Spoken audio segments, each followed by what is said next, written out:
with frizzy. Good evening, ladies and gentlemen. Sorry. And welcome to the We the Locals podcast. My name is Josie. I'm Jessica. Sorry. Is that a goal? And thank you for joining us tonight. We're completely sober.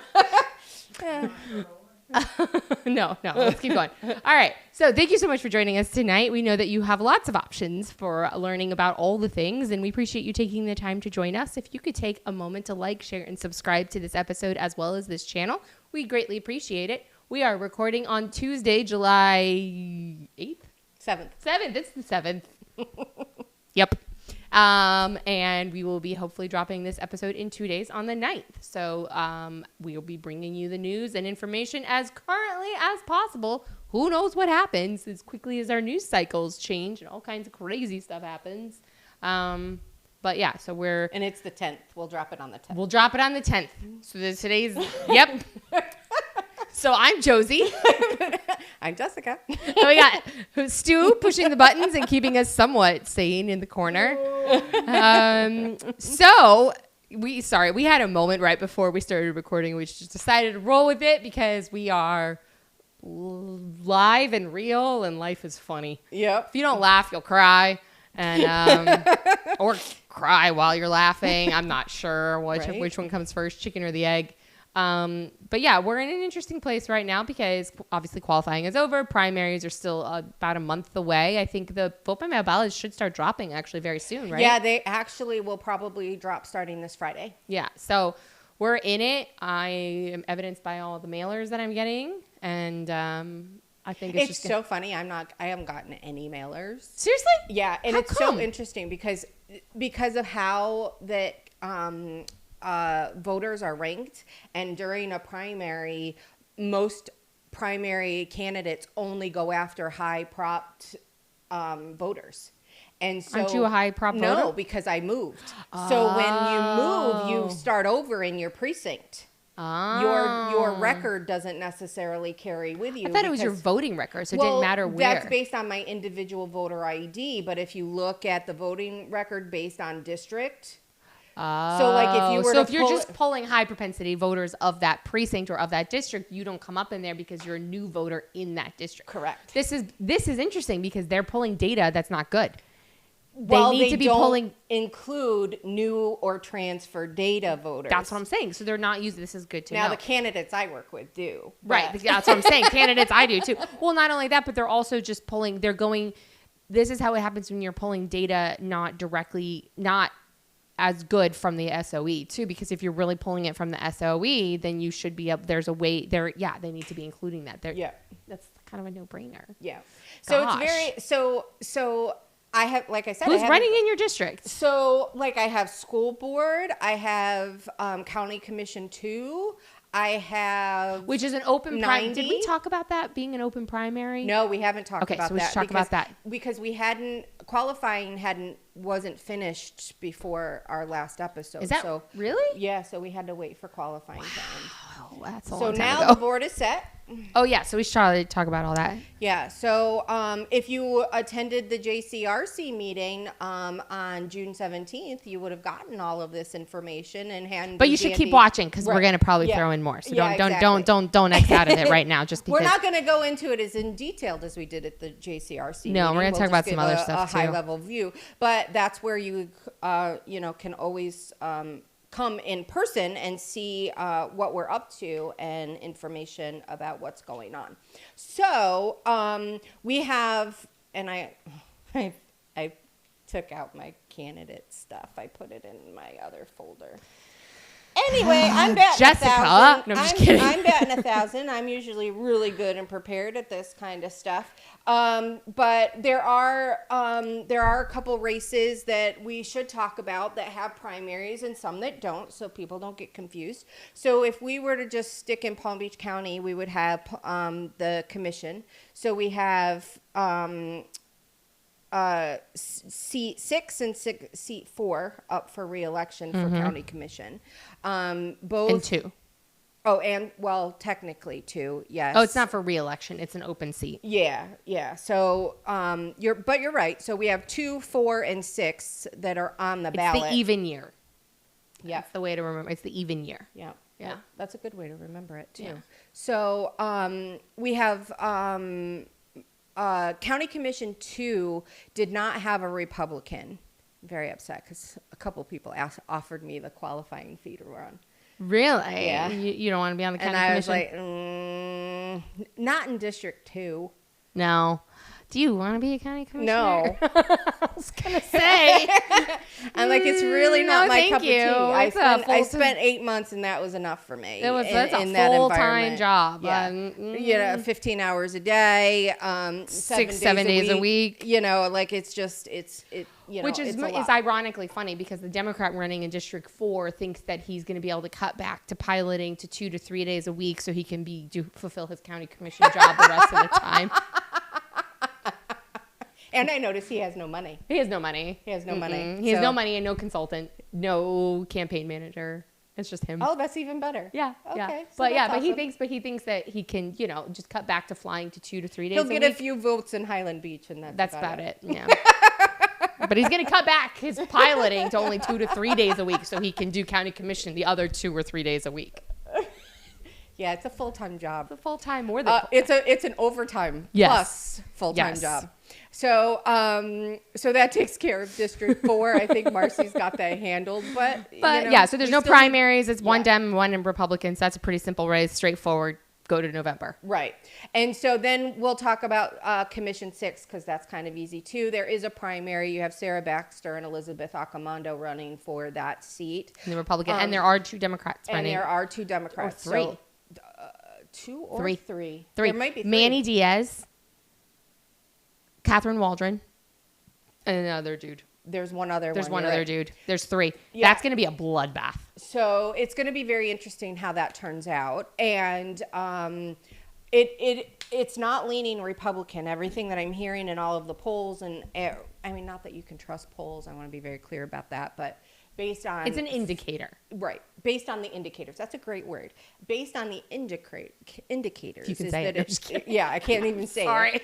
Is that I'm it a little is sassy it tonight. It does seem to be leaning more Democrat than... It always was a Democrat district. correct, When Sarah correct. won it, it was a big upset. And it was kind of a fluke, and it was kind of because of we were just coming off of COVID, and people wanted to change. And the Democrats, if I remember correctly, the 2 Democrats in that race, because there were Democrats in that primary, just hammered. I think they spent each other. I think one of them spent like $400,000 on the primary. Yeah. And then there was no money left for the general, and Sarah didn't have a primary, so she was able to just sail on through to the general. Right. And I think that helped a lot, and I definitely think there was a lot of that's when DeSantis won by 20 points. Right. Right? 22. Yeah. So I think there was a lot of that, and so this is an interesting. So it never turned. Whereas there was a lot of people comparing District 6 to District 4 because we flipped those seats. But District 4 is a more Republican district. It was turning purple at that time, and it has now continued the trajectory of red. I'm not sure that District 6 has turned. Is it still? Do you know? Do you have the map? I do. Hold on one second. Because I can't remember. I know that things are turning faster than I anticipated, but I still think District 6, which makes it harder for Sarah to hold on to as the incumbent. Plus, there's a lot of controversy surrounding her and her seats. If anybody watches the news or gets text messages on different political things, Florida politics, there's a lot of controversy with her name. We got Project Tango dealing with that, which is causing a lot of problems. So she's just got an uphill battle to hold on to that seat, I think. Yeah, and not that she isn't responsible for some of those things, but some of those things aren't necessarily, how do I want to say it? It's just the way that things are shaping out. It's not necessarily have directly to do with her and her leadership. Not that a lot of it does. There's just a lot of factors. There's a lot of exactly. Yeah, it's not. It's whereas in 22 we were the underdog party because the Democrats were in power overall in the country, then that means Republicans generally do better. So now we've got that. She's got that stacked Trump against was her. on the ticket, the last go around. So not in 22. not DeSantis was. No, but as far as like the numbers that we're using to be able to score where people should be, it's skewed because Trump was on the ticket. Yeah, so from the 24 cycle, that definitely skews voter turnout. Yeah. Like, I mean, in 2024, Republicans, we had a 80% turnout in Palm Beach County, and we're never going to see that again. I mean, we can hope and pray if things get bad enough and we have a bad enough gubernatorial candidate, we might. Yeah. But and the thing of it is I think with the, let's talk about, let's finish the talk on the county commission, and then we'll switch gears a little bit. I don't want to confuse a bunch of people. But the problem, but what I'm seeing, and I don't know if you can see that, Josie, but the District 6, it is primarily red, but the highest populated areas are like Wellington and Royal Palm. Those are still leaning very blue. Yeah. And that's the thing. So it really comes down to turnout and the drive to the polls to get people out to vote. And the Democrats are going to turn out because they're angry. Right. So exactly. It's about getting, and actually I do think we will see a lot of Republican turnout because of the property taxes. Yeah. But the question is will they actually vote for any of the candidates, or if they're just, I've seen people posting on social media that I'm going to vote in November, but I'm just going to vote on property taxes and leave. I'm not voting for any candidates. Yeah. So it'll be very interesting to see the percentage of people who vote in the property tax referendum, or not referendum, amendment. Yeah. Versus the people who choose not to vote for anyone, or maybe they pick the top of the ticket people and they don't vote down ballot, or I don't know. There's a lot of people who are just kind of fed up with the whole thing, and we'll see too what happens in the gubernatorial race, because I think that's going to make a big difference. I think that's going to make a big difference, and I do want to highlight county commission too, just because of the fact that there are 2 Democrats running. There's not a Republican running.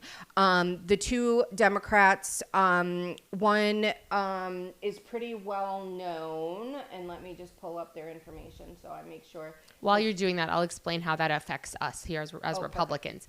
So the way it works when there's not the other party, so in this case there's no Republican on the ticket at all, the in the primary, that race will be on everyone's ballot if they live in that district. So Republican or Democrat will get to choose and vote on which Democrat they want to elect as their county commissioner. So it's important for you as a Republican, if you are living in District 2, that you know who these 2 Democrat candidates are, so you can choose which one you think is going to be the best to represent you at the county commission level, because they will be on your ballot in August. That's right. So just make sure. So if you see a Dem on your ballot, you're not like, what's happening? I have the wrong ballot. No, it's because it's what's called an open primary. Right. And so the 2 Democrats that are running are Erica Whitfield, who was a school board candidate or a school board member that termed out. And then the other one is Teresa Johnson. And I'm not familiar with who that is. I don't know. I don't really know much about her either. So we will, I guess we'll still have an episode drop before the primary in August. So we'll get a little more information and do some digging and see if we can give you guys some more information on I'll them. definitely do that because I need to vote in that race. So I'll be that's I'm district. telling you right now, I'm not leaning towards Erica Whitfield. That would not probably be my first choice, but I need to do some more research. See which one's going to be the Teresa Johnson to find out for sure. But Erica Whitfield is favored to win. Yes. Well, she's got the name recognition. She's got the money. She's been running for that seat for a while. Yeah. So I think she's. I would have liked to seen her have at least an opponent, a Republican opponent. A Republican opponent. But it is Jessica, what it is. I know. Should have done it. It's all my fault. Yes, everything is. And I probably could have never beat her, but that's okay. Not without a lot of money that I don't have. Oh, man. Okay, so that clears up county commission, but I do want to talk about the gubernatorial primary of where we're going right now. That's the sassy there's one. A lot of tea going on. There's so much drama. So apparently there was a lawsuit that just came out against Byron Donalds that he assaulted somebody in a store. What? Yeah, and he's saying it's a political attack. I don't know. So there's that issue. Collier County REC was an absolute disaster, I guess, last night. They hosted Byron Donalds, and James Fishback came to the door knocking, wanting in, and they refused him entry. And so a bunch of his supporters and Byron supporters, I guess, literally cursing, yelling, throwing. Fishback's supporters are nasty, like nasty people. They say really nasty things. So I'm not surprised. But. Well, it's because they don't understand procedure. They don't understand. No, well, Fishback's people they're gross. Yeah, so it's like there's no respect for the authority of the process, and they want to tear it all down. And I mean, we have a lot of people on the right side of our party that insist on tearing it down. But the thing of it is that those of us who have done this a long time understand that this procedure and the way that the primary process works, it's for a reason, and it's to keep things a little bit more organized and in the hands of the voters, so that there isn't all of this nonsense kind of going on. And I was actually pretty impressed with the Florida GOP. The RPOF actually came out with a statement that they were not going to do any debates or anything for the gubernatorial race. They want to leave it into the hands of the voters, and I think part of that is to cover their butt. I'm not saying that it's not, because they can't platform Fishback, right? And and that's what we're seeing across the state, is that James Fishback is offending a lot of people, and especially those that are in the party apparatus. And I understand if you want to work outside of the party apparatus. Most of our candidates do here in Palm Beach County work outside of the party apparatus. But there are a lot of counties that the party apparatus is set and designed and supposed to be. They're probably a little less, they're probably more functioning than ours.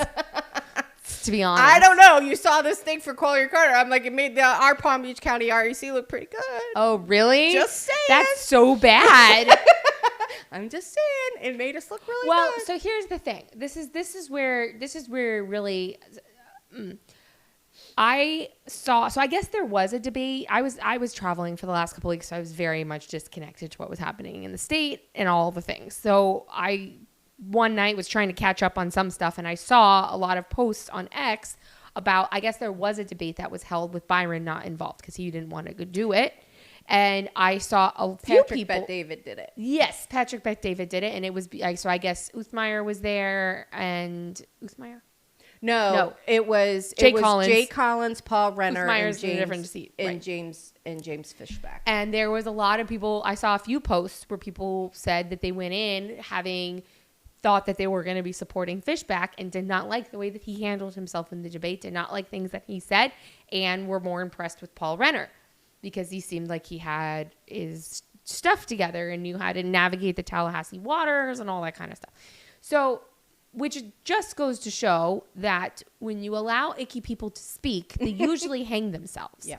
At the same time, there needs to be pushback. Like, I feel like that if we're going to do that and say, okay, here's your platform to speak, then there needs to be strong people who can condemn the nasty things that they say. It's like this whole thing with like Tucker Carlson and all this stuff. Everyone's like, oh, he needs to, he's complaining that everyone's censoring him and everyone's censoring him. Nobody's censoring him. Nobody's calling for him to be censored. What they're calling for is saying what you're saying is stupid and bad and disgusting. What they're doing is they're turning off the TV and they're not watching him. Right. And those are two different things. Exactly. And so people need, but there needs to be solid voices that say, here is where Tucker is wrong. Here is what he's saying is a lie. Here is what's doing. Like, you're wearing Charlie Kirk shirt, which I know is, probably for a reason, because the trial is starting. And so I was listening to Ben Shapiro today, and he's literally laying out, and this is why I've said this many times. I don't agree with everything he says. His voice can drive me crazy sometimes. Sometimes I really am like, okay, no, I very much disagree. That being said, the man is logical, and he is very, very boom, boom, boom, boom, boom. And so he's talking about the lies that like people like Candace Owens and Tucker Carlson are perpetrating, and how it could really. Well, Dan Bongino did the same thing Did and he do the same said thing? that there were things that Tucker said, and he's like, I have receipts. He showed his check Exactly. messages. Like this isn't. That's what this we isn't need. True. Right. So that's what we need. And so what we need to have happen is, instead of saying, you know, Fishback doesn't get a platform, we need to have people who are his opponents / leaders in the party / people who have a voice to say, this is what he's saying, and this is why it's a lie, and this is why it's not true, and this is why he would be a terrible governor for the state of Florida. So there's this like. So I think that it needs to be less like, oh, we cannot platform that because it's saying we're agreeing with it. And it needs to be, no, here's your platform to speak, but we're going to have someone else on the platform to tell you why you're wrong and why you need to be quiet. And if you don't respect the rules of the platform, then we can extract you from it. Because that's what's going to happen. It's because he's a hothead and he doesn't actually care about winning and doing anything good for the people. He doesn't care about representing and being an executive of the state of Florida. He just cares about his clicks and his contract that he's going to try to get afterwards. Right. So he's going to just push the envelope. So I think there needs to be more. So I kind of wish that the party was doing a debate to give the opportunity for Byron to be like, no, this is where you're wrong. Or for Collins to say, no, this is where you're wrong. But I don't agree know. with you, because like if you know, it's like I watched a little bit of this clip in it, and Florida Voice posted it from the Collier County thing. And it was probably like a 5-minute plus long video. So you got to see like kind of the whole scenario on kind of what happened. And you know, a Fishback supporter asked Byron Donalds, you know, a question, you know, like, why won't you let James Fishback talk? And Byron Donalds, he actually said, he goes, look, Collier County already hosted him. He's already had the opportunity to come and speak to you all. It's my turn now. And it's not that I don't want to debate him. It's the fact is that why would I debate him when he's not showing anything in the polls and he's not resonating with voters? Mm-hmm. I'm not going, you know, and yeah, and I do agree with that. Why waste your time? With the part of it of like not wasting your time. But again, this fuels the drama. Right. So if you just did it would make this all go away, and it would show like, yeah, and if you were a good debater, you would be able to put him in corners that he can't get out of. Right. And he's just going to lose his mind, which is what happened with the one, from what I understand, with the Patrick Bet-David one, where he just couldn't like handle it and he started lashing out, and that's what really turned a lot of people off to him. And then the thing of it is that Collins was doing a really good job of like kind of tempering things down, but he was like, you're being a kid, you're not taking this serious, stop with the nonsense, you know. And so it was kind of like a father scolding his son, as opposed to being like, no, right, here's where you're wrong. Right. You know, it's like, it's Did like, you watch it? Or yes, I watched it. So he would, you know, so Collins was, and I like, this is what I've said. This is what I've been saying for the last couple months. With Byron Donalds, Jay Collins, and Paul Renner, no matter who wins the primary, we're going to have good representation in Florida as far as I'm concerned. Some are, you know, maybe a little bit more opportunistic, you know. I mean, if you have $100 million, you know, in the slush fund and you're able to campaign and spend a lot of money, you know, you're going to govern accordingly as far as I'm concerned. You know, you have Jay Collins, who was picked as you know, Governor DeSantis. But DeSantis hasn't endorsed him. No, but he is his lieutenant governor. But he hasn't. It's just weird that he hasn't endorsed him. I do find that weird. But also you have, you know, Byron Donalds, who's the Trump guy, and DeSantis is probably looking for a place in the Trump administration and doesn't want to tick off Trump by endorsing Jay Collins. So the way that he did it was putting Jay Collins in this position, his lieutenant governor, saying, I put you as the lieutenant governor, go get it. And then you have Paul Renner, who was the former Speaker of the House, who got a lot of DeSantis' stuff passed and through. That's why we're in an amazing state of Florida right now, was because of the fact the work that Paul Renner did as Speaker. And so it's just very interesting. So I think, and the more and more people that I talk to, and I'm not against Byron Donalds at all, I want to be very clear about that, is that the more that people hear him and then hear like he's not willing willing to do this because he's so much higher in the polls and stuff is really kind of turning people off. Yeah, they don't like it. And they don't like the fact that he's not from Florida. Yeah. Which is so funny because Jay Collins isn't either. Yeah, he's not. So. But he did serve his country until 2019. And once he settled in Florida. Yeah.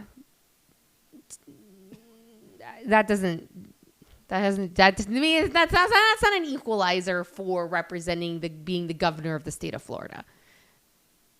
I get it. I don't mind because I don't mind Byron not being from Florida because he's lived in Florida for a very long time. Yeah. So you can move and transplant yourself and adopt a new home. Yeah. And it become your home if you care about it and represent it and live in it. His wife is from Florida. His wife is born and raised in Florida. They've raised their children. He chose to live in Florida. Like he chose to stay here and raise his children here. And like, so to me, like that says that he cares about the state more than that he's like, oh, a transplant from New York. I've heard that thrown at him. And I'm like, I'm pretty sure he moved from New York in like college. And he's older say like 2010 or something. No, like even before that. Like they met in college. Him and Erica. Yeah, that would have been 26 years ago. Or 16 years ago. No, they're older than that. Their oldest is graduated already. From college. From college. Yes. So they've been in the state for more than 20 years then. If he's got 3 kids, his youngest is 18. No, his youngest is 16. He said 18 last time. So maybe he said 18 and then 16. He might have said 18. I'm pretty sure they still have one in high school.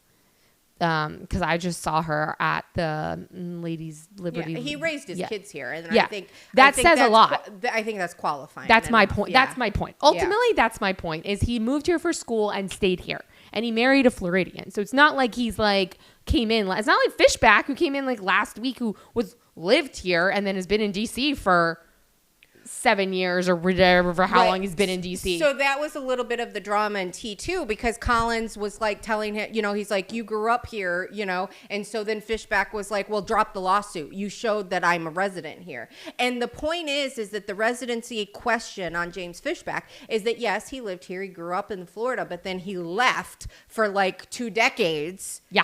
And then came back and wanted to run as governor when you needed to have 7 years of residency prior to you qualifying. I still don't understand how he's qualified.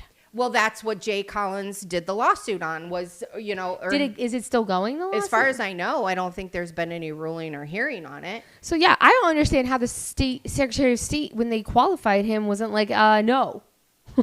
Well, this is the thing, is what we've learned, and at least from my experience in dealing with, documents and campaign records and everything else, nobody really looks at anything until they look at something. Until a candidate sues. Yeah. That's true. They don't double check. They don't do anything. They say there's all these rules and laws that you can get in trouble if you don't follow these things. But like, for example, I remember when, let's see, what was it? In 22, when Polsky was running against Bill Reichardt, there was a problem with her signs because her sign said re-elect Tina Polsky, but it was a different district. So technically, she was running for a new district because it had been redistricted. Oh, because of the census. Because of the census. And so, like, we were all like, hey, these are wrong. Like, you need to change these. And technically, it's wrong. Technically, she should be fined per sign that was out that had wrong information on it. Yeah. And Nothing happens. You have to like file all these lawsuits and go through all these hoops in order to hold candidates accountable for. And yet here we are as Republicans, we're crossing all of our T's and dotting all of our I's and making sure we're doing everything exactly right because we want to follow all the freaking rules. I know. Before I upload like a treasurer report, I put it in ChatGPT, like check, double check, triple check. One time ChatGPT says you're just delaying filing. Just hit the button. Is that what it said? It did. It literally told me. Because it's like I check for spelling and, all of that kind of stuff. And, I just want to make sure that everything's, it looks good and, it's correct. And, so it's, where like. Good. It's good. That's how you should do it. Right. I'm worried about it. I'm concerned. Something else on the Democrat running for District 4. He had to change his treasurer's report and fix his budget. Fix his amounts changed the amounts that he what did he do? I think it had said that he had expenditures. He had to adjust his expenditures for something and stuff like that. And so we were like, you're running for an office that runs like a $9 billion budget. Like, and you can't like manage your like $30,000 or whatever it is in your campaign fund correctly. Like, wah, wah. Anyway, exactly. Cause you can make adjustments and corrections, but it's not really a good look. And mistakes happen. Like, I think that's the thing. Mistakes happen and everyone understands that. It's so how good for you for making ChatGPT annoyed. Yeah, it was funny. I should have screenshotted it because I was just like, it was literally like, you're just delaying filing. Hit the report. Submit the report. Submit the report.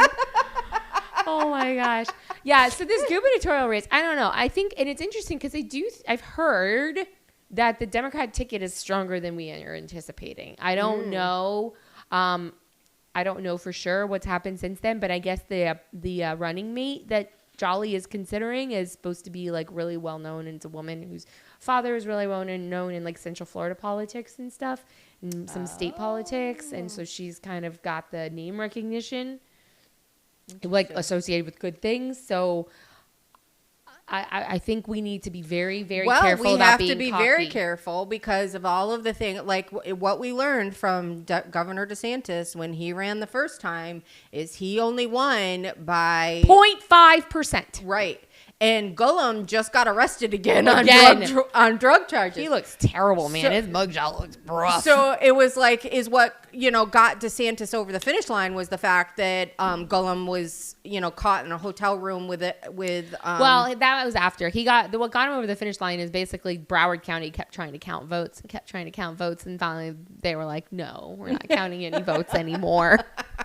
And then they passed a lot of election reform from the state level after that. And so I think that our elections are pretty they're not allowed to count votes for days and days and days and go hunting for votes. According to our Supreme Court, we can though. Oh, don't get me. That's federal stuff, Jessica. Oh, sorry. I'm just kidding. I don't know. I haven't read on the case, so I don't have a comment yet. Yeah, so there was a Supreme Court case that came out of, I think, Minnesota, if I'm not mistaken. Pretty sure it was Minnesota. I could be wrong on the state. But they were continuing to count ballots, and Amy Coney Barrett, the worst Supreme Court pick ever, actually said that there was no election day, that basically it was about the intent of the voter, and if the intent of the voter was to cast their vote, it should be counted, no matter when it was postmarked or dated or brought in. I feel like it kind of pushed it back down to the states, like they really did. And it was very interesting because Justice Alito and Justice Thomas actually came out very strong in dissenting. Clarence Thomas actually had a press conference, and I haven't had a chance to watch it, but from my understanding is he really criticized and was like, legislation needs, the Congress needs to act on this, because now is what you've done. What this does is it promotes illegal voting in our states is what it does. And if you're not a Republican state, basically, that follows election laws and does things properly, you're going to have Democrat control that are like, well, the Supreme Court says we can continue to count and we'll continue to lose elections, because what happens is they determine how many votes that they need to win, and then they go out and they find those votes. Mm-hmm. And next thing you know, we have a 5 p.m. inject, or 3 days later, like, oh, these were found at the post office. They're in a box under the table. I found them in my butt. Sorry. Around the corner. So there's a lot of tea going on about the gubernatorial race. Yeah, so the gubernatorial race, let's go back to that. So choose wisely, and then the most important thing is we cannot take our toys and go home. That's right. Like, this is the biggest thing I'm seeing is I have seen so many people saying, never Byron. If Byron wins, I'm not voting. Byron wins. If you do that, you are handing our state over to a Democrat. Like, you are doing that. Now, there are some places where I feel like there's okay to take a protest vote. Usually when your vote doesn't matter, but that vote will matter. Yes. This vote will matter, and it is very important because, just don't do that, because Jolly has said he will undo everything he can that he can undo that DeSantis did. He will. Right. We will see. It'll be a hot mess express. And thankfully, we'll probably hold on to our supermajority in the legislature, I hope. So they'll just fight with each other the whole time. But the executive does have a lot of power in the state of Florida. Yeah. But that means no more like tax incentives. There's not going to be any, like they're going to rape us as far as the taxpayer goes. If you try to get into, if our state is turned over to Democrat control as far as the governor, because then anything our legislator pass, they'll veto. It'll just be a mess. Like it'll be a mess. Nothing will get done. We'll be at a standstill, and then we'll be dealing with a bunch of David Jolly executive orders that we're going to have to deal with. Yes. So please choose wisely in the primary, and then do not take your toys and go home, because a Byron Donalds that is a little bit more swampy or whatever one wants to call him, if he is that, and I'm not saying he is much better than a David Jolly governor. Yes, 100%. Because at the end of the day, he is somebody more likely we can hold accountable. We can't hold a David Jolly accountable as Republicans. Mm-mm. We just can't. And so, but for, Florida and Byron or Kylan's or whoever gets in, we have a little bit more of an opportunity to be able to hold them to what they campaigned on. Exactly. So that's that. What's next? So, couple of things. So Dorothy Jacks actually spoke at the county commission meeting last month, or at a workshop last month, and then again she spoke today. So there's a lot of talk going on in the dais about the tax amendment that's going to be on the ballot, and so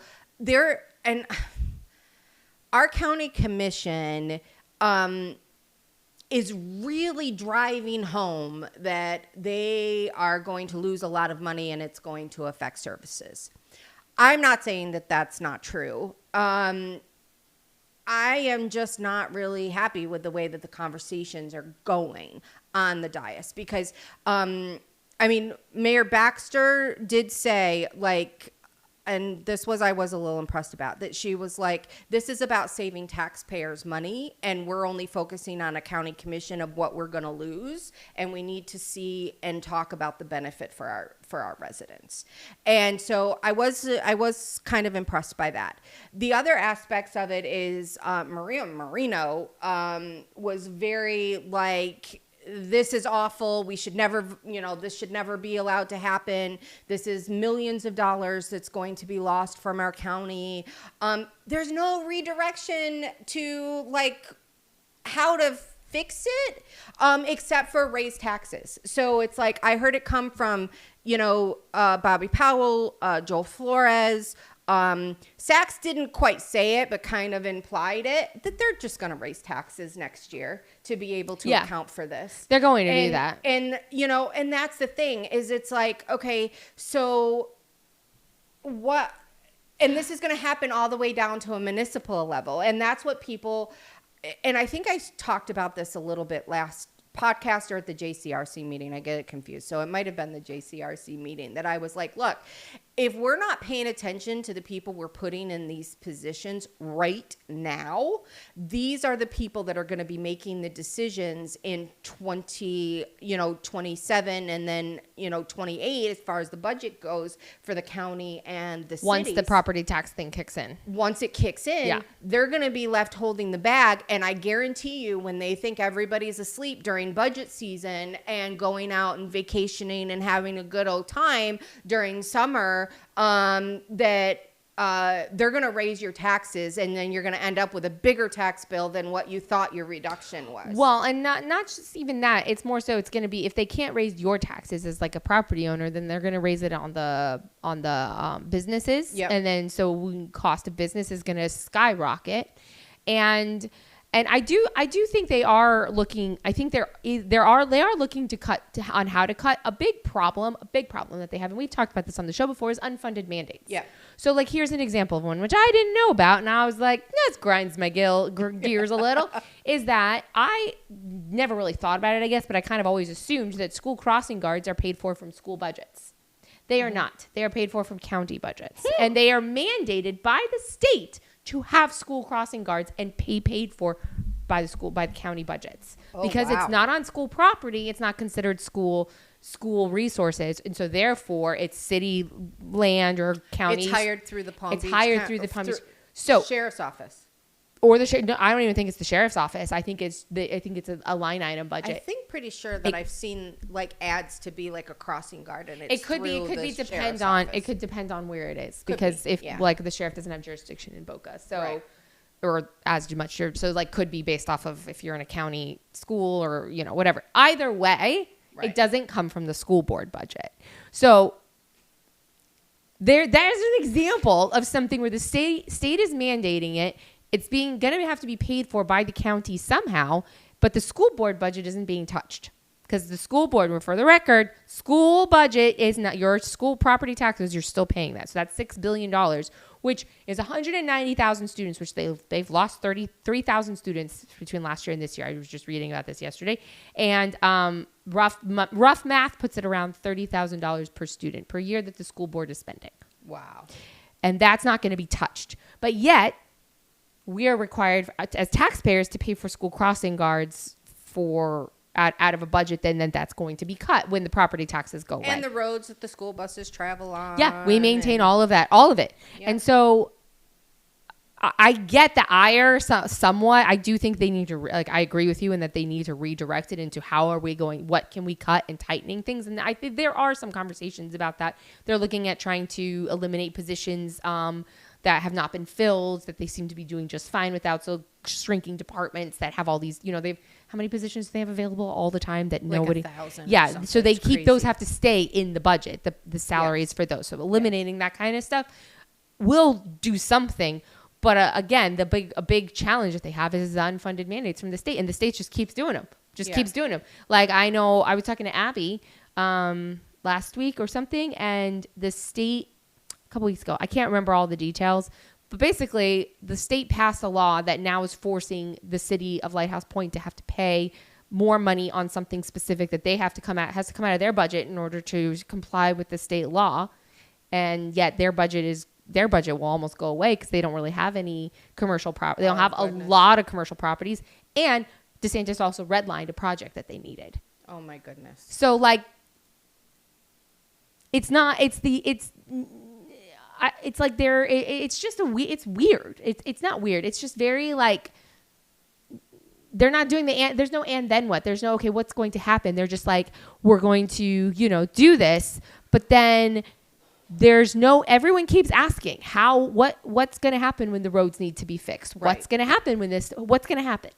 Well, it was very clear by what property appraiser Jack said today was that it was determined the city of Haverhill has 51% of its budget comes from residential properties that will go away. Mm-hmm. So it's they're not going to be able to operate. No, some of these cities will disappear. Their charters will go away. And then what happens is then it's absorbed by the county. And now they have to provide the services, the water, the sewers, this trash pickup, all of it needs to be then. And then this amendment too doesn't affect assessed fees.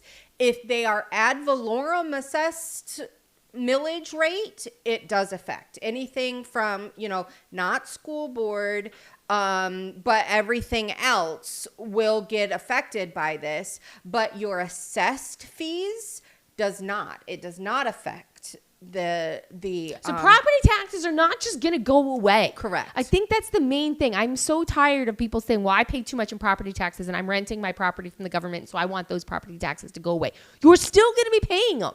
Probably there may be a drop of 30%, maybe. Yeah. Which great, that will be helpful. I'm not saying that it's nothing. I'm I'm on a tight budget too in my life, but the average house price in Florida in Palm Beach County is $650,000. So most people are still going to pay tax, and basically you're just getting subsidized from the people with more money. If you think about it, you're giving away your property rights basically.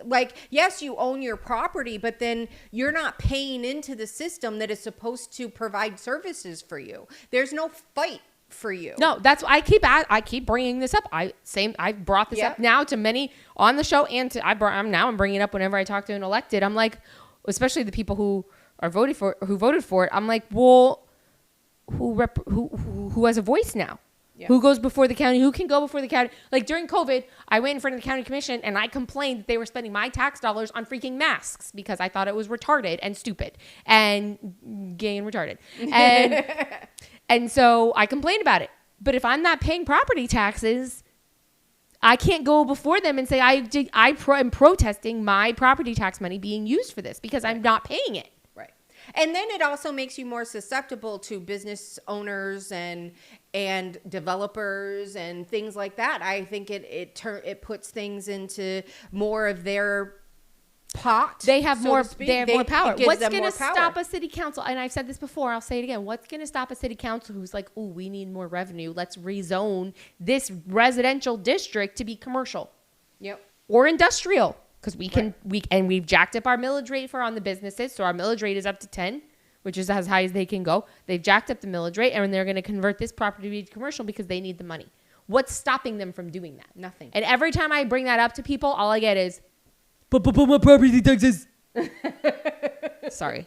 Really bugs me. I mean, the thing of it is I think DeSantis was going in the right direction. And I think a lot of the parameters and things that he set forth for what he wanted in this amendment didn't happen. His included school board, and his also it included a slush fund for underfunded cities, Which and I counties. disagree with. I agree. I get that, but at least he saw the and problem. then what. Yes, that's and true. was like, look, we'll give you a little bit of a time adjustment to be That's able true. to figure this out. Still didn't like that.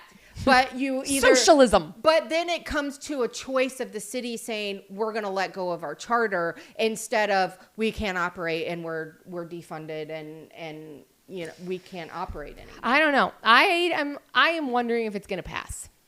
We'll see, because it has to have 60%. And last poll I heard had it at 64%, and that was before. Like, I feel like there's going to be a big push against it. I don't know. We'll see. I don't. The thing of it is the big push against it is going to come from cities and elected people aren't going to officials care that actually benefit from the tax money. And so when you're actively benefiting from the tax money and saying no, don't pay less tax, is that it seems disingenuous. It doesn't. Instead of it being facts, like what we're Correct. trying to provide for you here. So you make the decision. Just know that there are consequences to your decisions. Right. And, you know, the next JCRC meeting, we're having a Candidate Expo. Yes. That's on July 15th. But the one after that in August is going to be a tax discussion. We're going to have tax talk. We're going to actually sit down with a couple of our representatives and kind of hash this out and have conversations and figuring out, like, what can we do in Palm Beach County and what is the right steps to do as an electorate, you know. So we want to, we're going to tell people how to vote, but we're going to give them as much information as possible. Informed, yeah.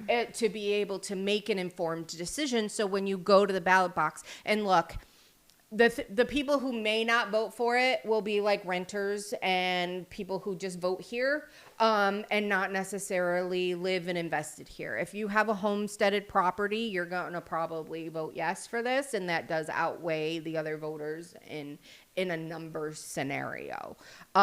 When you have $1 million house and you get an extra $250,000 off of your assessed value, you're probably going to take it. Maybe. I don't know.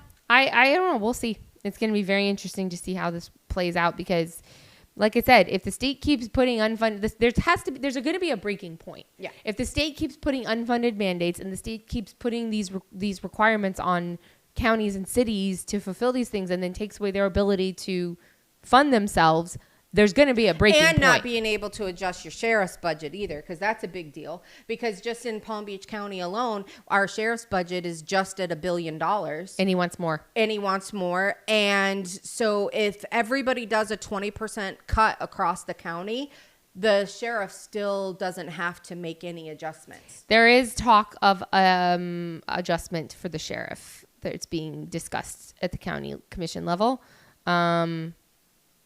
He's not stomping his feet saying, I'm going to go to the governor. Oh, no, he is. Oh, oh no, he's threatening to take away mental health. Yeah, and jail services or something like that. What are they called when they're reintroduced to society, those programs? Oh, right? not those programs, but possibly that. I don't know if he's threatening that. So I don't know. We'll see. I'll have more information at the next. I don't want to say anything too much more, but it's something. I'll have more information at the next podcast for sure. So it's like the state is kind of pushing us, pushing the counties and the cities in a little bit corner with the way that they kind of rolled this out. And I think it's it's all shiny and all that glitters is in gold. Yeah. Like it sounds and feels really good until the shit hits the fan, and then it's going to be like, what did we do? And then every elected official is going to get fired because they're going to raise the millage rates in the cities, and everybody's going to vote for whatever else. And then you're going to have candidates like, we have some really great Republican candidates that tell people the truth, and you won't elect them because they tell you the truth. Yep. Brian Stenberg. There is no solution to traffic. Sorry. There's cars on the road, and there's no more ways to build more roads. That's it. You want a new building? Like, you're going to have to pay for it. Like, you're going to have to bond. You're going to have to raise taxes. And now that you have this on top of it, you're going to see what Democrat control over, like, the last decade has actually done to us. Because this is where, like, you can't kick the can down the road anymore. Because things are going to start falling apart. We have so many cities with capital improvement projects and stuff that need new facilities. And they're just not going to be able to do it. And a lot of them do not understand the game that is played in Tallahassee either, which I find quite hilarious. People do not understand that in order to get money, there's a lot of money in Tallahassee that can come back to us, but it has to be done through wheeling and dealing, appropriations, glad handing. You have to elect a representative who knows how to go up there, who knows how to talk it through, who knows how to find allies, who knows how to work it through the system. And then that representative also has to stand on the governor's good side, because the governor just takes his pen and goes zoop, zoop, zoop, and will redline things. If he gets ticked off, if he does not like how someone behaves in a certain area, he will redline the projects in that area. Yep. He has that prerogative, and I'm pretty sure every governor in Florida will probably do that, regardless if they're Republican or Democrat. Right. So people you have to understand who you're electing to go to Tallahassee and who you're electing to represent you on TV, because if you get a county commissioner or a city council member who's trash talking the governor, or who's trash talking our president, who's trash talking things, that red pen comes out very, very quickly. Yeah. And people do not realize how much that affects them locally, because they will say, oh, that water system project you wanted? Nope. Yep. That happens. And that's politics. And it's icky. And this is why politics is a sticky, sticky business. And it's an icky, icky business. And somehow we're still doing it. Yeah. But that's why you need the right people in the right and decisions. Exactly. Right positions making the right decision. Could you imagine if we didn't have Peggy Gossett-Seidman on our side? That woman has brought back so much money. It's insane. She knows how to keep the governor happy, and she knows how to keep everyone happy, and so that we get that money. I don't think he's redlined a single one of her projects. No. Because she cultivates those relationships, and not that she works on the other side of the aisle, she gets people to sign on to her bills. She's like, this is a good thing, let's do this to keep the momentum going. She doesn't bring the politics into it, and I don't agree with her on some things. I remember the initiative that we did in Boca, and she was like, it's okay, he can have another year on his term. No. And we were like, no, it's not happening. Which is really funny, because one of the candidates that are running against Scott Singer actually brought out that he tried to extend his term. I did find that funny. I was like, oh yeah, we stopped that. Oh yeah. Now, again, I still don't like that he's picking on Scott. That's our job. Yeah, exactly. We get to pick on Scott. He was our mayor. We get to pick on him. You don't get to come down here and pick on him. Right. It's like my brother. Right. I get to pick on I can't believe you're calling Scott Singer your brother. No, I'm not. All right. It's an analogy. It's an analogy. I'm just saying. From another mother. You can claim. I mean, technically, it's kind of true because we're both of the tribe. But that's true. That's very but true. That being said, I just don't like when people open their mouth and put their foot in it. Yeah. In my district. But we talked about that. I don't want to go into. Yeah. So I did attend a CD22 Congressional District 22 forum. How was that? It was really good. I was actually very impressed with the candidates overall. I think they did generally they did a pretty good job. Full disclosure, I am working on David Burke's congressional campaign.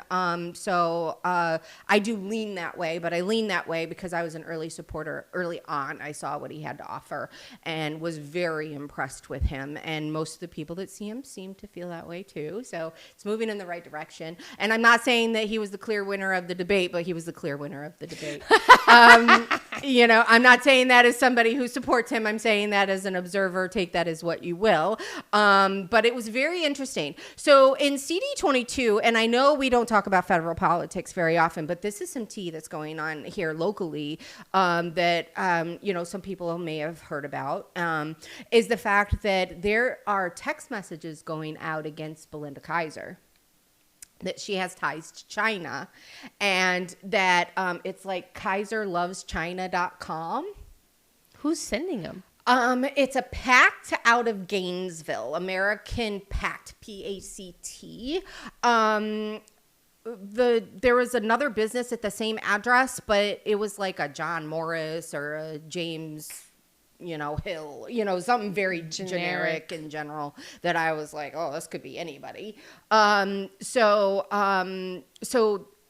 that was very interesting because there's a lot of money into this congressional race, more than any. It's a very of the wealthy other district. It is super wealtly. I mean, you have Belinda Kaiser, who's a billionaire. You have Michael Carbonara, that's like a multimillionaire, a billionaire. I think is it? It's not Casey that has a lot of money too, is it? I don't think so. But it's very interesting how this kind of played out. And you have, in this race, you have Casey Asgar, you have David Burke. I'm just going to go down the line. You have Michael Carbonara, Richard Evans, and I'm going to do this by memory, watch.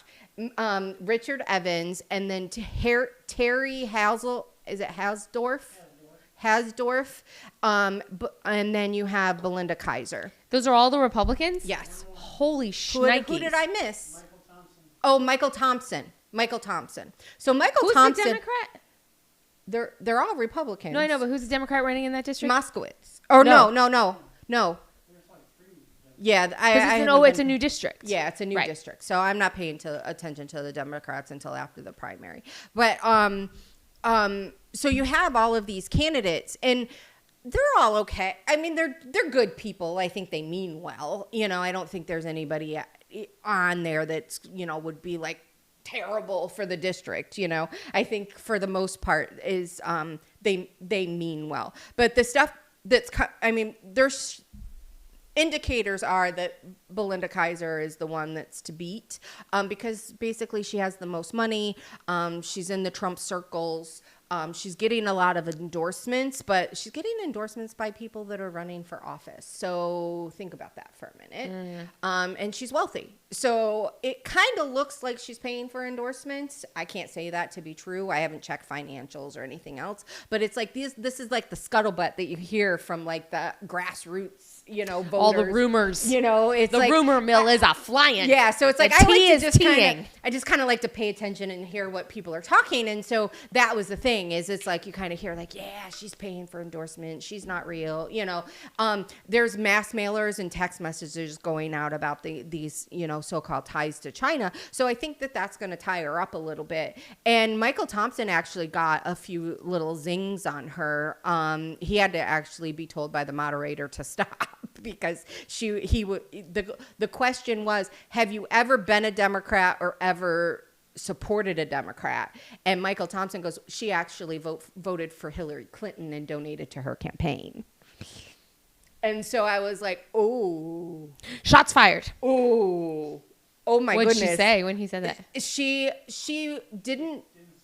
didn't say anything and she didn't acknowledge it. She just was like talking about like how she was a blue dog, Kennedy type Democrat. And then, she's, been a Republican and she supports Trump. And, but no, she was very fidgety. She didn't talk. She talked only really about herself, not like for her vision for the district, which was a little bit disappointing.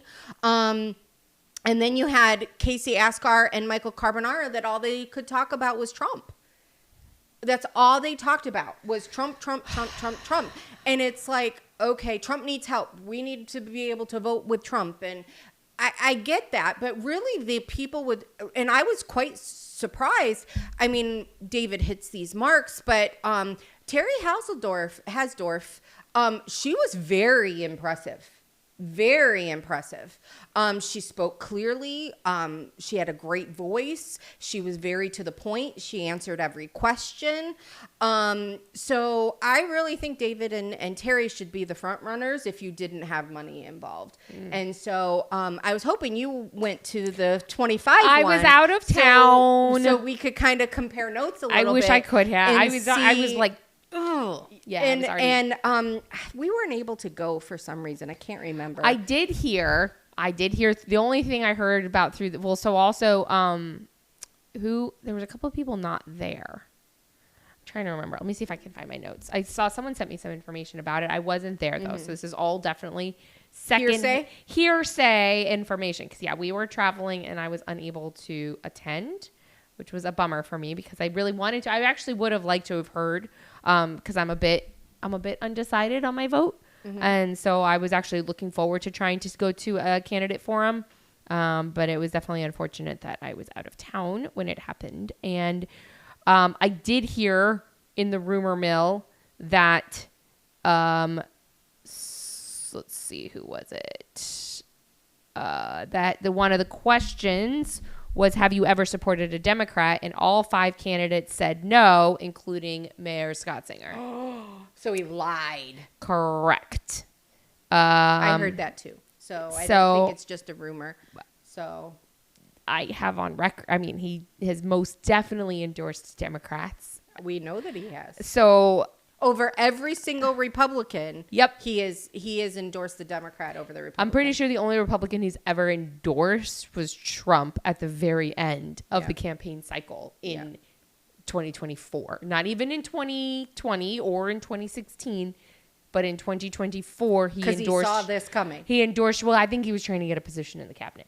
I think he was trying to get a position in the administration. So he endorsed Trump on, I saw him come out on X with an endorsement. If I remember correctly, it was like end of October. It was like right before the election. You're like, weather vanes.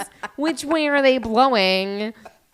And then, but I saw a picture and I didn't see Scott Singer in the picture. And so I was like, I wasn't even sure that he was there, but there was someone else. I don't know that all the candidates were there. I have to find out. So I unfortunately wasn't able to attend. I'm still a bit undecided. I don't really, I think there are definite ones that I'm an absolute no against. That's more easy for me to say. I unfortunately, I don't feel the same way about 25 as I do 22. I will say here's the problem. Because the redistricting has been good overall, but it's not great for my district. No. Because of the shape of it, I don't feel like that there's anyone who has a strong enough name recognition all the way south into the south part of the district. So like Scott Singer's only in Boca. What's his name? The grifter from North County doesn't even live in the district. And so he's not going to be, unless he just puts his name everywhere, which he is doing, but it's not really, I don't know if it's going to do well. It doesn't seem like it's resonating. It's not resonating. And so he doesn't have any name recognition. I think Joe Kaufman and George Moritas have the most recognition because they are from Broward. Yeah. And because the district goes all the way through Broward. Well, Kaufman actually ran against Debbie Wasserman Schultz twice, I think. I think at least once, maybe twice in Broward. Yeah, in that huge district. Part of that district. Right. So I think of any of them, I think he has the most name recognition in the district. I think George Moritas does too, just because of Broward County recognition. So I think because of that, they're probably the two strongest. I would agree with just that. because of name recognition and because Scott Singer's a lot of money, but I don't think he's spending it wisely. I'm just going to say for the record that the district goes up to, I think, the Turnpike, right? Do you remember where the border is? West? Yeah. Do you have it? Yeah, I have it. So I have friends who live in West Boca that are asking me, they're like, why am I getting ads for Scott Singer? I mean, he's like, I got constant ads. Boynton. So his targeting, he's spending a lot of money, and that's not always an indication of a strong race. Well, that's a big difference. So if it goes to the Turnpike, that's Central Boca. If it goes to 441, it goes all the way to West Boca, which I don't think it does. Does it? So It might. It goes past 441. Oh, so it does go all the way out there. Yeah. Okay, I couldn't remember. I couldn't remember.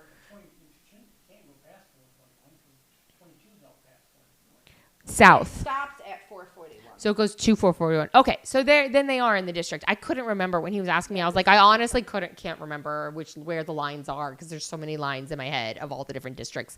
So anyway, point being is he is being inundated with ads, and the thing is his claim to fame really is that he was the Boca mayor, and people south of the border in Palm Beach County don't really like people from Boca. So That's true. I don't think you're going to get a lot of North Miami and like Miami Beach residents being like, yes, I want to vote for the mayor of Boca. Like, I just don't think that that's going to happen. So That's a good point. I don't That's a very good know point. that his money to build his name And recognition. Boca's known for like being like a rich, snooty, like Exactly. So Jewish community right. with so we're like, not gonna, which we're not. There No, are but- elements of that, yes, but that's not what No. but that's what it's known for. And people just don't like us, especially in Broward. They hate us because they ain't us. But sorry, I have to lean into it. Just like we are with the Right. rest of the world is the United States. They hate us because they ain't us. It doesn't matter how much they hate us. We kind of feed off of the hate. Like, Right, let's right. go. Yeah. Louder, louder, louder. Hate me more. It makes me stronger. like the whole Yes, Hogan. exactly. So I kind of feel that same way about people who hate on Boca. I'm like, hate me more. Yeah. Don't really care. But that being said, I don't think that the mayor of his claim to fame of being the mayor of Boca is going to help him in North Miami Beach or parts of Broward County. So that for those reasons, I think the two head front runners are going to be Marinas and Kaufman in 25. I agree with But you. that is without having seen any debates. But those are my thoughts, y'all. Well, I think we know the candidates pretty well too. You know, where like Then CD there's that Raven chick. Sorry, Yeah, Raven Harrison. I keep forgetting about her. Yeah, she just doesn't. She's forgettable, unfortunately. Like you just kind of mentioned. People don't know her. She's from up north, so she hasn't done anything here except for run for Congress. So people, I don't know. Like I said, Kaufman's run a few times, but Kaufman's also done other things in the area. He's on like anti-terrorism task force, and he's done things where his name has been out there. And Maritis was heavily involved in the party, in there, not as a candidate, just as someone who's involved with stuff. And so I think if they've done other things, there's more that building that name recognition. Well, anyway, he I don't also want to. ran for him and his wife. I think have ran for office, and they I think won. his wife held office, didn't they? Both hold no, office? they both held office. Yes. And I think one of his claim to fame is he's never lost an election that he's ran for. So there's something to that, Yeah. especially in Broward, especially considering how much of the district goes that like the district covers the entire. And he's a nice guy. He answers questions. He talks to you like It's not all Trump. Yeah, no, he has substance, and Kaufman does too. I agree.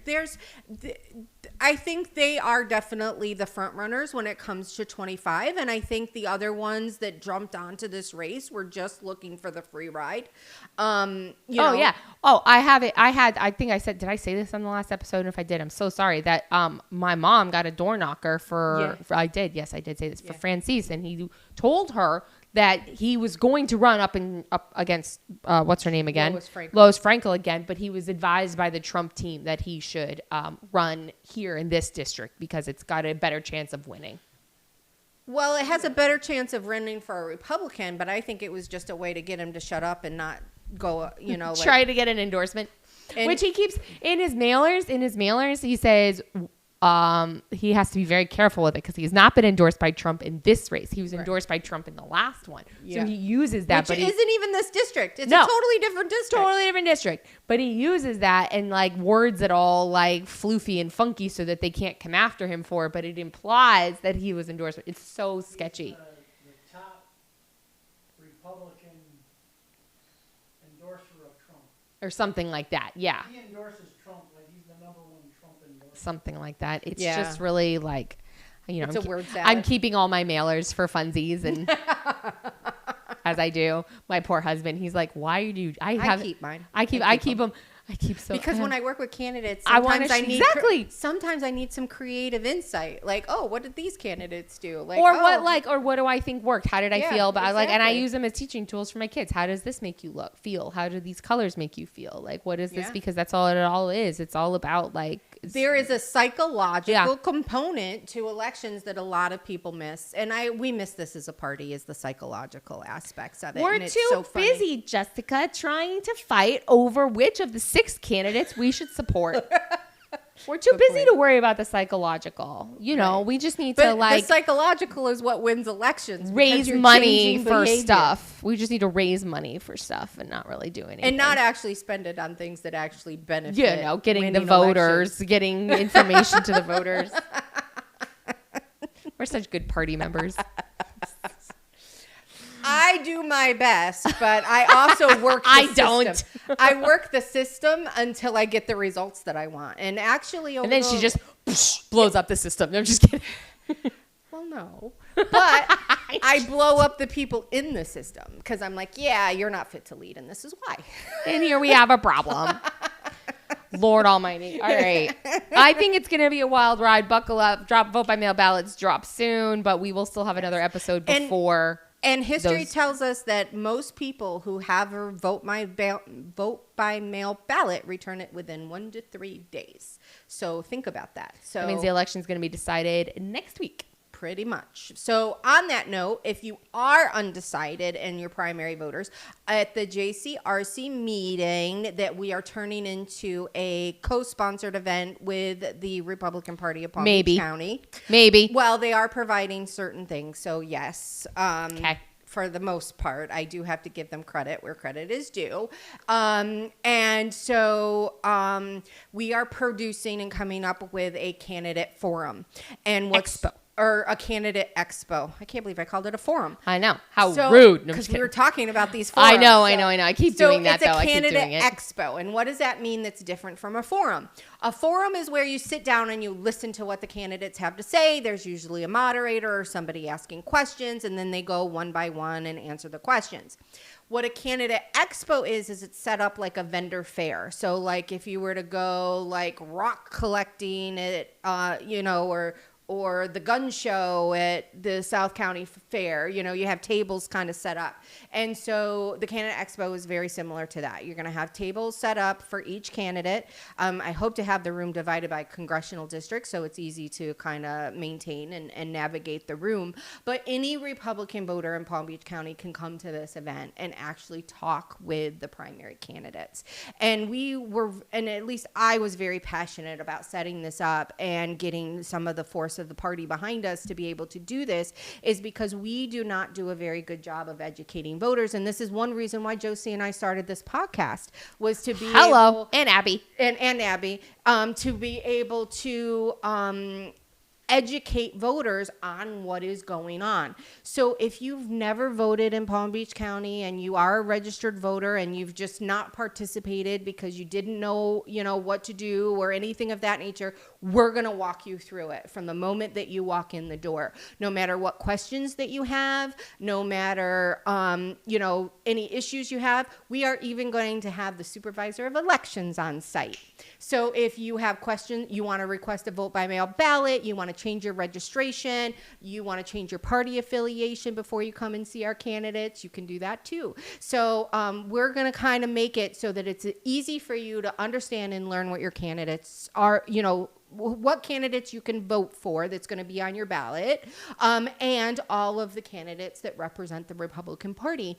And the primary process is difficult for some people to manage. Most voters, if you're anything like I was before 2020, I had no idea what the primaries were. I'm like, I don't know these people. I'm going to leave it up to the people that know. And that's usually why we only get like a 20% turnout. I always voted in the primary, but I definitely voted based off of what other people told me, or who had the most signs, or the prettiest signs, or the name that I knew the most. So Yeah. I was never an informed Right. primary voter. which is almost worse. Yeah, that could be. I'm not sure which one's worse. They're both really bad. Let's just not do that. Let's just know who we want to vote for. So the fact is that there's we have some really great candidates that are looking to earn your vote to go against the Democrat in December. And normally I'm in November. I'm like, just kind of, figure it out, and then we'll go, balls to the wall after the primary. But I think this time we really need voters to participate, and we really need educated voters to participate. Because like I said, there's some of the races where all the candidates are great. And if we just got one of them, great. But there are a few races that it really will make a difference. And I think it's important to educate yourself and ask the candidate questions. And this is the thing. If you would have told me in 2020 or 2019, like I could have a conversation with somebody running for office, or somebody that had office, or that I could have their cell phone numbers, I would have told you were crazy. No, you can't do that.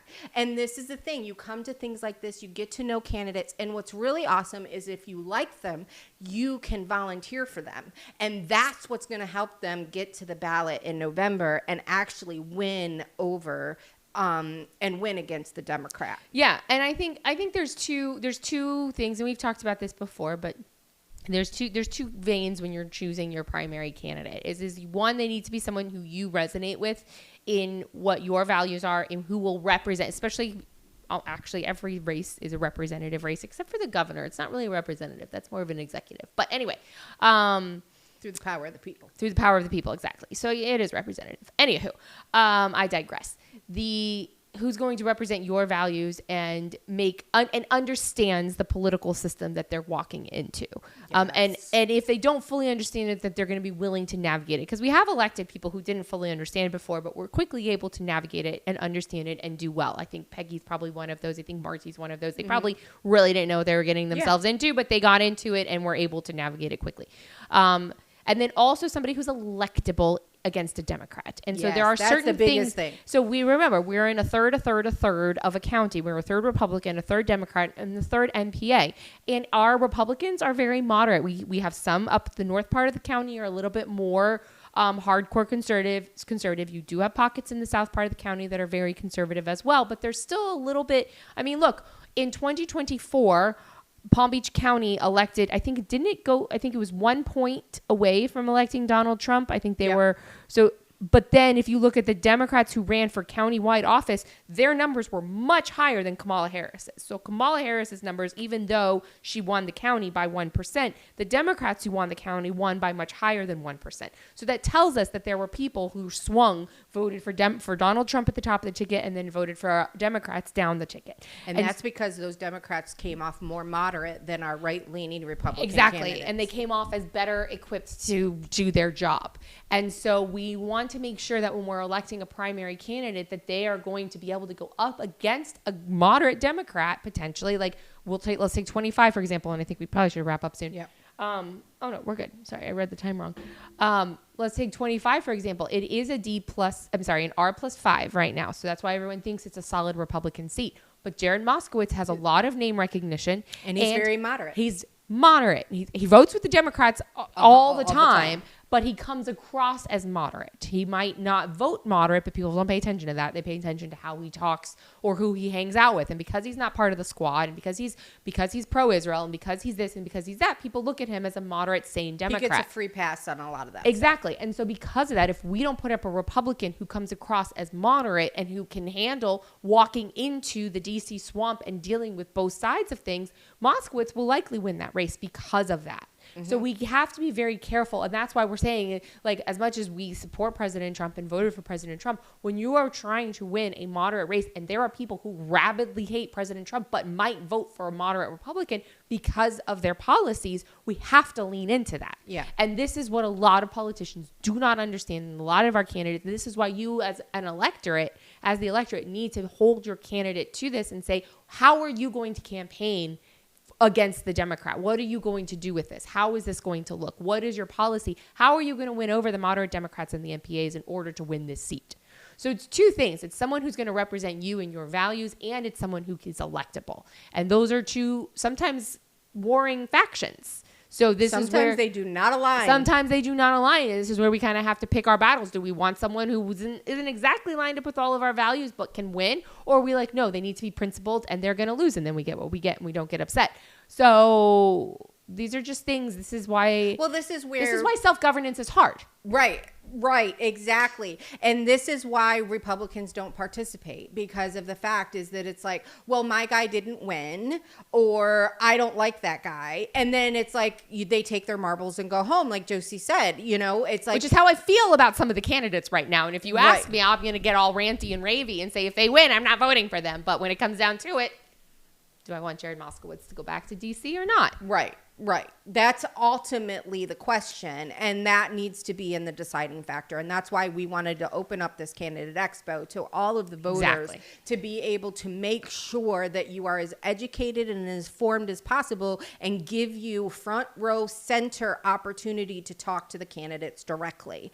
And that's the thing, is more popular of the candidates, there might be a little line to talk to them at their table or whatever, but it's definitely worth it. And you will be able to meet the other candidates that are on your ballot. Maybe it'll surprise you. Maybe you'll meet someone who you hadn't thought of before and be like, oh, I really like this candidate. I like what they have to say. Oh, I've never seen this guy before. Yeah. This table's full. Let me go talk to them. You never know. So come out, grab a friend, come see us. Yes. It's going to be fun. Grab several friends, your neighbors. If you are an REC member, reach out to your precinct. Let them know that this is happening.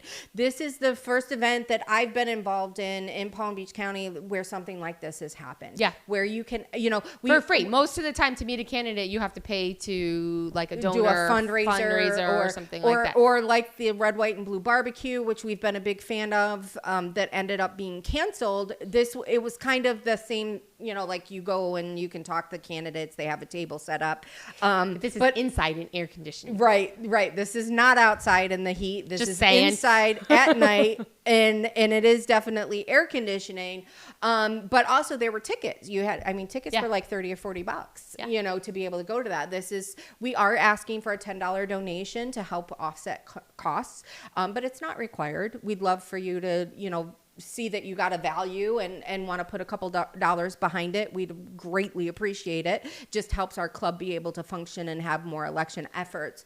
But this is it. And this is your opportunity. If you stay on the couch and don't get involved, it's on you, because we're providing you the opportunity. You get what you get and you don't get upset. Right.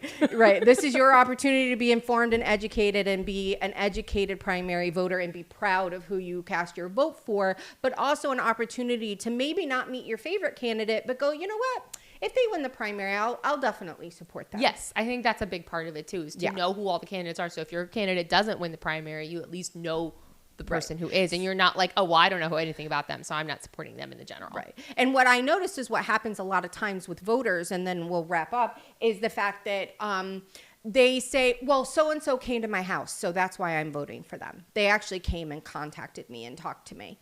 And I get that. I totally get that. But there could be 5 other people that are actually a better candidate that you're not even willing to look at or suggest, just because of the fact that they actually knocked on your door. They're not knocking on my door. I have to go to them because I know, based on my voter history, I'm not going to get a lot of that contact. So I actually need to go out and find out who my candidates are and be able to talk to them and make an educated decision. So when you move, you lose your status as a super voter. Who knew? If you do it by district.